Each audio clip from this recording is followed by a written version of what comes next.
दो। वैया कनस्ताइन। कराची, दिल से आपका मैं शुक्रिया अदा करता हूँ। बहुत बहुत शुक्रिया।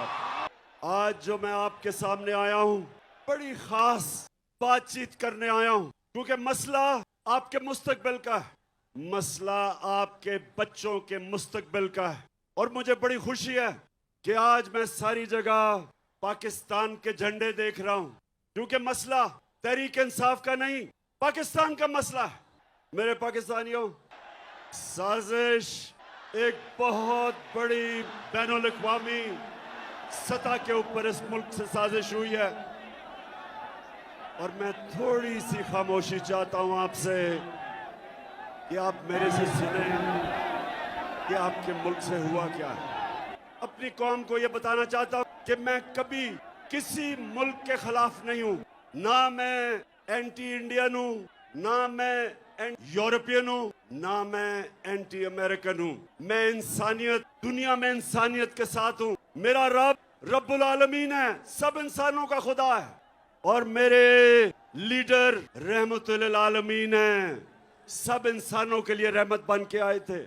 इसलिए मैं किसी कौम के खिलाफ नहीं। अमेरिका में हमारे सबसे ताकतवर पाकिस्तानी कम्युनिटी है, पाकिस्तानी अमेरिकन। वो बड़ी मजबूत और ताकतवर कम्युनिटी है, और वो भी पाकिस्तान को पैसे भेजते हैं जिस पे हमारा मुल्क चलता है। लेकिन मेरे पाकिस्तानियों, मैं दोस्ती सबसे चाहता हूं, गुलामी किसी से नहीं चाहता।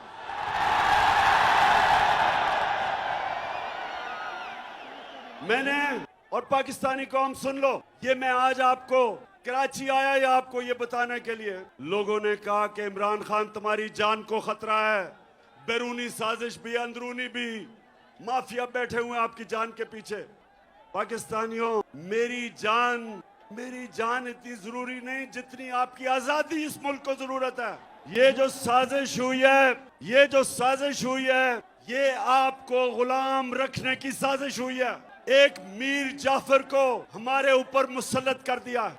नौजवानों जो तारीख नहीं जानते, मीर जाफर कौन था? मीर जाफर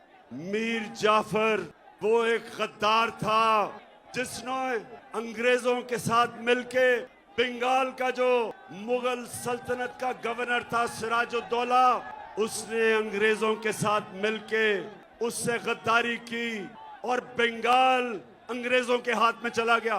तो मेरे पाकिस्तानियों सुनो, जो मुगल सल्तनत का सबसे अमीर और खुशहाल सूबा था वो बंगाल था, और मीर जाफर की गद्दारी की वजह से वो अंग्रेजों के हाथ में चला गया। जानते हैं उसके बाद बंगाल से क्या हुआ? बंगाल के ऊपर अंग्रेजों ने टैक्स लगाए, किसानों से उन्होंने पैसा निकाला, किसान गरीब हो गए, कहत पड़ गया, करोड़ों लोग कहत के अंदर बंगाल में मरे। जब अंग्रेज आया था तो बंगाल सबसे अमीर सूबा था, और जब वो गया तो सारे हिंदुस्तान में बंगाल सबसे गरीब सूबा रह गया। तो मेरे पाकिस्तानियों, यहां भी एक मीर जाफर हमारे ऊपर मुसल्लत कर दिया गया साजिश के तहत। ये हमारा जो मीर जाफर है, सामने उधर से उतर जाओ, वो गिर जाएगा।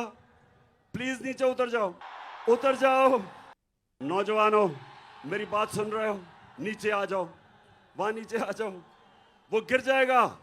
असल में कराची वालों, ये ग्राउंड बहुत छोटी पड़ गई है। नीचे आ जाओ, गिर जाएगा। जरा वो, शाबाश। अच्छा जी, हाँ, मैं डीजल पे आ रहा हूं, अभी डीजल पे आ रहा हूं। हमने डीजल की कीमतें नीचे की थी, ये अब आपकी डीजल की कीमतें बढ़ाने वाले हैं।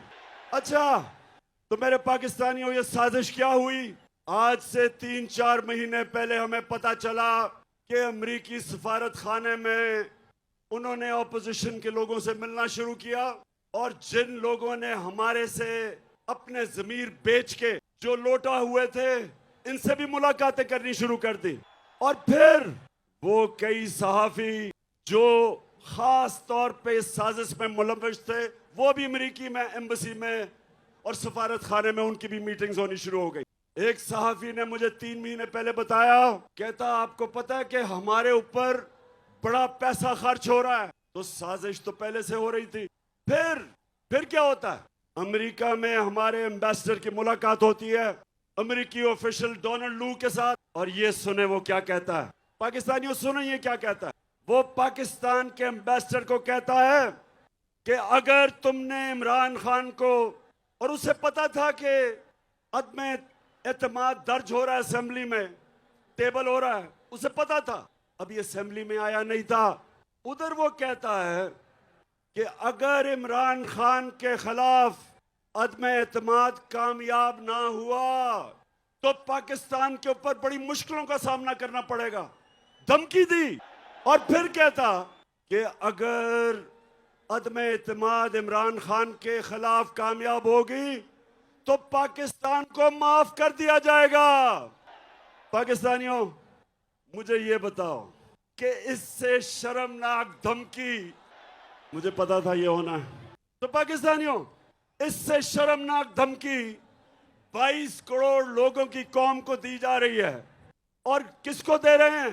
मुल्क के प्राइम मिनिस्टर को, इलेक्टेड प्राइम मिनिस्टर को।